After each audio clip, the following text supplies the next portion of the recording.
Hello students, आज मैं आपको क्लास 9 का लाइन्स एंड एंगल चैप्टर 6 की एक्सरसाइज 6.2 का क्वेश्चन नंबर 5 बता रहा हूँ। इससे पहले वाले क्वेश्चन हम ऑलरेडी सॉल्व कर चुके हैं। तो क्वेश्चन में फिगर का नंबर दे रखा है 6.27। P Q and R S are two mirror place parallel to each other. देख लो पहले, ये पी क्यू है और ये आर एस, ये दोनों मिरर लगा दिए हैं। कैसी पोजिशन में? दोनों पैरेलल, ठीक है। एन इंसिडेंट रे क्या होती है? जो रे आती है उसे बोलते हैं incident ray. A B strike, ये ए बी रे है और ये स्ट्राइक कर रही है कहाँ पर? यहाँ पर मिरर पे, ठीक है। The mirror P Q at B, किस पॉइंट पे? बी पे, ठीक है। The reflected ray move along the path, reflected ray यहाँ से इधर आ गई, सी पॉइंट पे स्ट्राइक कर रही है फिर ये, ठीक है। And strike the mirror R S at C, ये आर एस मिरर है और ये पॉइंट सी पे इसको स्ट्राइक कर रही है, ठीक है, at C. And again reflect back along C D, और फिर से जो सी डी पे ये वापस से रिफ्लेक्ट हो जाती है। Prove that A B parallel to C D, हमें क्या प्रूव करना है? A B parallel to C D, ठीक है। सबसे पहला काम तो हमें क्या करना पड़ेगा कि इसमें कंस्ट्रक्शन करना पड़ेगा। तो सबसे पहले ये उसने हमें क्वेश्चन में दे दिया है, क्या दे रखा है कि P Q parallel to R S, ये तो उसने हमें बोल रखा है, ठीक है। अब हम क्या करेंगे, इस बी पॉइंट से एक परपेंडिकुलर बना लेंगे, ठीक है।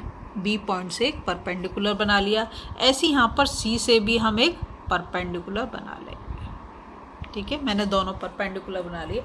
अच्छा, अगर पैरेलल लाइन के जो परपेंडिकुलर बनाएंगे वो भी क्या होंगे? आपस में पैरेलल होंगे, ठीक है। तो अब मैंने लिख दिया P Q is equal to R S, और यहाँ पर जो एंगल बन रहा है इस एंगल का नाम मैं दे देती हूँ एंगल 1, और ये जो एंगल बना ये एंगल 2, और यहाँ पर जो एंगल बना ये एंगल 3, और यहाँ पर जो एंगल बना ये एंगल 4, ठीक है। अब देखो P Q is equal to R S ने हमें दे रखा है, और ये जो लाइन है ये क्या? इंसिडेंट लाइन है जो बी पे मतलब स्ट्राइक कर रही है, बी पॉइंट पे स्ट्राइक कर रही है, ठीक है। अब हमें क्या करना है, अगर तुम्हें लॉज ऑफ रिफ्लेक्शन याद हो, क्लास 8th में तुमने पढ़ा होगा, क्या था कि angle of incident is equal to angle of reflection होता है, ठीक है। तो ये एंगल ऑफ क्या हो गया? इंसिडेंस हो गया, और ये क्या हो गया? Angle of reflection. तो ये दोनों एंगल कैसे होंगे? इक्वल होंगे। तो यहाँ हम लिख सकते हैं angle 1 is equal to angle 2। कैसे? लॉज ऑफ रिफ्लेक्शन से, ठीक है। रिफ्लेक्शन, REFLEX होगा, ठीक है। Angle 1 is equal to angle 2, और ये angle 3 is equal to angle 4 हो जाएगा, ठीक है, क्योंकि भी तो इंसिडेंट रे और रिफ्लेक्टेड रे है, ठीक है। अब हम क्या करेंगे, देखो ये हमने चारों एंगल बोलते हैं, angle 1 is equal to angle 2, angle 3 is equal to angle 4। अब बात आती है दूसरी किस पे, कि इसको हम एक नाम दे देंगे, x दे रही हूँ मैं इसका नाम, और इसका नाम मैं दे रही हूँ y, ठीक है। तो अब जो ये परपेंडिकुलर हमने बनाया bx, और ये परपेंडिकुलर क्या बनाया हमने? cy, ठीक है। ये भी कैसे होंगे? इक्वल होंगे, ये दोनों के दोनों इक्वल होंगे। तो हम क्या लिख देंगे, जैसा कि मैंने बताया कि पैरेलल लाइन के ऊपर अगर हम परपेंडिकुलर बनाए, चाहे जितने भी परपेंडिकुलर बनाए वो भी आपस में कैसे होंगे? पैरेलल होंगे। तो यहाँ मैं लिख दूंगी bx पैरेलल टू cy, ठीक है, cy। अब हम क्या करेंगे, इससे हमें पता चल जाता है, देखो अगर मैं इसको ऐसे घुमा दूँ तो ये जो bx है ये, और ये लाइन और ये लाइन है, इसको देखो बस तुम इसको, ठीक है।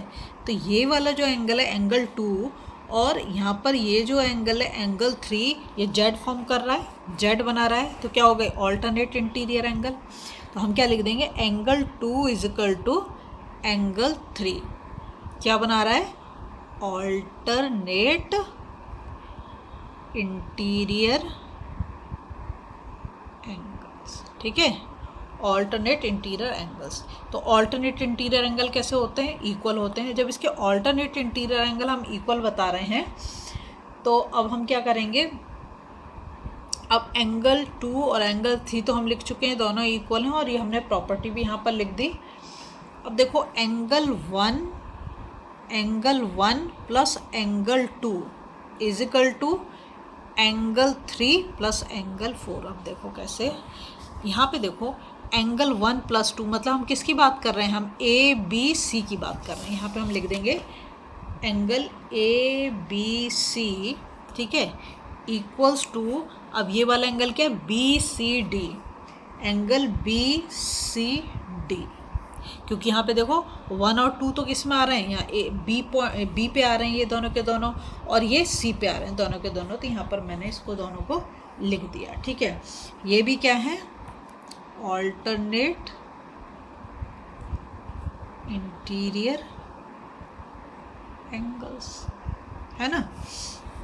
तो बस अब हमारा हो गया A B parallel to C D, जो हमसे क्वेश्चन में उसने पूछा, A B parallel to C D. अगर आपको वीडियो पसंद आ रही है प्लीज़ लाइक शेयर सब्सक्राइब कर दो, फॉलो जरूर।